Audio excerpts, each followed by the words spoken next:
विवेकपूर्ण निर्णय करता।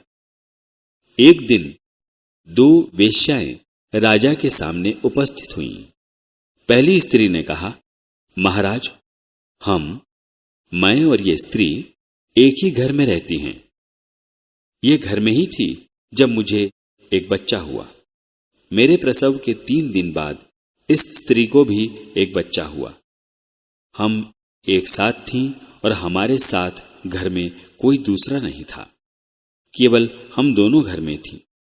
अब रात को इसका बच्चा मर गया, क्योंकि ये उस पर लेट गई थी।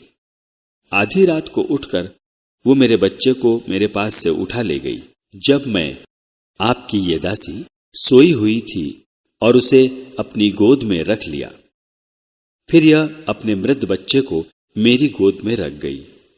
जब मैं सवेरे अपने बच्चे को दूध पिलाने उठी तो मैंने देखा कि वो मरा पड़ा है। लेकिन जब अधिक प्रकाश हो जाने पर मैंने उसकी ओर ठीक से देखा तो मालूम हुआ कि यह बच्चा मेरा नहीं है। इस पर दूसरी स्त्री कहने लगी, नहीं, मेरा बच्चा जीवित है, तुम्हारा बच्चा मरा है। पहली स्त्री ने कहा, नहीं, तुम्हारा बच्चा मरा है, मेरा बच्चा जीवित है। इस प्रकार वे दोनों राजा के सामने झगड़ती रहीं। इस पर राजा ने कहा, ये कहती है कि मेरा बच्चा जीवित है और तेरा बच्चा मरा है, और वो कहती है कि नहीं, तेरा बच्चा मरा है और मेरा बच्चा जीवित है। तब राजा ने एक तलवार लाने की आज्ञा दी। तलवार राजा के पास लाई गई। तब राजा ने आदेश दिया, इस जीवित बच्चे के 2 टुकड़े कर दो और एक टुकड़ा इसको दे दो और दूसरा उसको।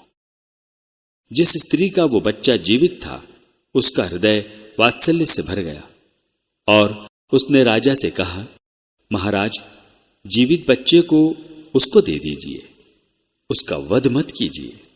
परंतु दूसरी स्त्री ने कहा, नहीं, वो न मेरा रहे न तेरा, उसके 2 टुकड़े कर दो।